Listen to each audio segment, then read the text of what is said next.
Good morning. You know, if we could see eternity from God's perspective, if we could see the rewards that He has for us, if we could see what we do down here that affects what we receive up there, if we could see the people that we had an opportunity to witness to and did not, if we could see our family members that might be missing AWOL in heaven because of muteness on our part, it would change what we do. You know, it's an interesting thing that I was thinking about this morning. Why is it, Abraham's the one God called. He called Abraham out of Ur of Chaldee. He said, I'm going to make a great nation of you. In you, all the nations of the world will be blessed. Why don't we call the nation of Israel Abraham or Abrahamites instead of Israelites? What is the reason for that? There's a reason. Let's read. Genesis chapter 32, verse 22. And he arose that night and took his 2 wives and his 2 female servants and his 11 sons and crossed over the ford of the Jabbok. And he took them and sent them over the brook and set over what he had. And Jacob was left alone. He's waiting to face his brother Esau after all this time, after he cheated him. A man wrestled with him until the break in the day. Now when he saw that he did not prevail against him, he touched the socket of his hip, and the socket of Jacob's hip was out of joint as he wrestled with him. Now we know this is the angel of Christ, this is a pre-incarnate Jesus Christ. And he said, let me go, for the day breaks. But he said, I will not let you go unless you bless me. So the man said to him, what is your name? Obviously he knows his name. He said, Jacob. My name is Jacob. Last time he said that, he said Esau, right? Told the wrong name. God got him to confess who he really was.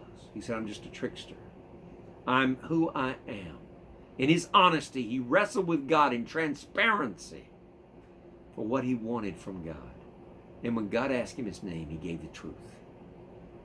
And he said, your name shall no longer be called Jacob, but Israel, for you have struggled with God and with men and have prevailed. He said, and Jacob asked, tell me your name. But what is the bottom line of this? The bottom line, the name means prince. Like a prince, you prevailed. You have prevailed with God.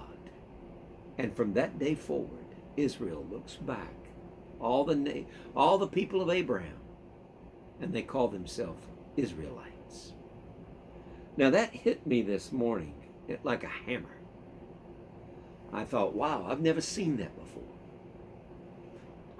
I bet when he was doing that, he didn't realize the implications of it. He didn't realize what was going to happen. You could pray about something that's on your heart and you really pursue it and you wrestle with God. It might be when you get to heaven, you see that it changed a multitude of people. It even changed history in a way that you can't believe.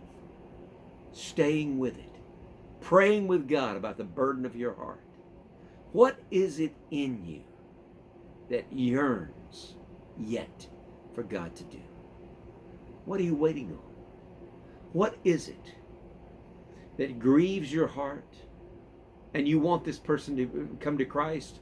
Or either there's this brokenness in your life and you want God to fix it, but yet you just don't give the time to prayer. You don't give that time to wrestle with God. And I think sometimes we miss an incredible blessing because of it.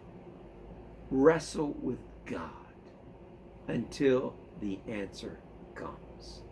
It will come. God will be faithful. He will come to us. It may not be the exact answer that we wanted, but He will answer us. And we will find out that we have changed all of history.